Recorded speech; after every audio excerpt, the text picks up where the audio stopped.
We've started a falls advice scheme which has gone extremely well in Clifton, and lots of help has been given to people and lots of advice and lots of equipment which will help them avoid falls. And it's really important that people do try and avoid falls, because a lot of them happen in the home, and because people may have lived there for a long time, they don't necessarily know where the risks are. Yes, it's much cheaper to adapt people's homes. Hospital is an expensive business, and particularly in the winter, the hospitals are busy. They don't need people coming in with falls, which could have been avoided. So it's a win-win situation. If we can help people avoid falls, if we can adapt their homes so the risk of falls isn't as great, it may be as simple as changing a light bulb for a brighter light, let's say on the stairs, then we can save the hospital money, and the people who have more urgent conditions can be treated more quickly. We're seeing the fall rate come down. We're seeing people take up the service. It's really simple to take it up. It only requires a phone call. And people are obviously appreciating it. Now, obviously, we'll have to look at it after the winter months, which are dark. And it may be that there's more falls in the winter months because it's dark. But we think it's having a very high success rate, and we're very pleased with it. This is piloted first of all in the Clifton ward. There was some research that was done that shows that the Clifton ward had the highest number above average of trip hazards in the city.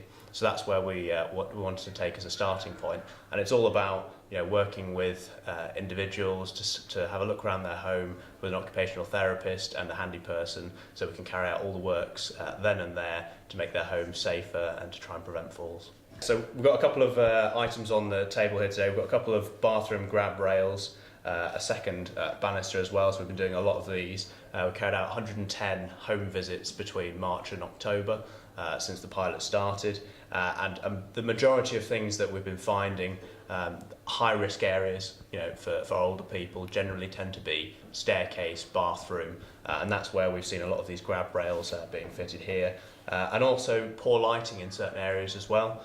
So we've got some of these LED very bright lights, which obviously are helpful to show up those hazards where people might not be able to see them so clearly. So fitted a lot of them. I think it's over 170 grab rails that we've fitted. We've also done some adaptations in bathrooms as well.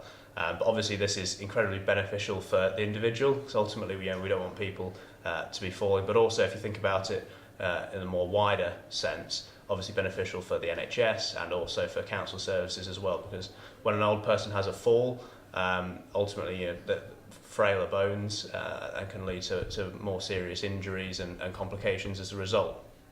And ultimately a lot of the work that we're doing now within City of York Council is trying to help people stay living independently for as long as possible, and that's part of what's behind this project here.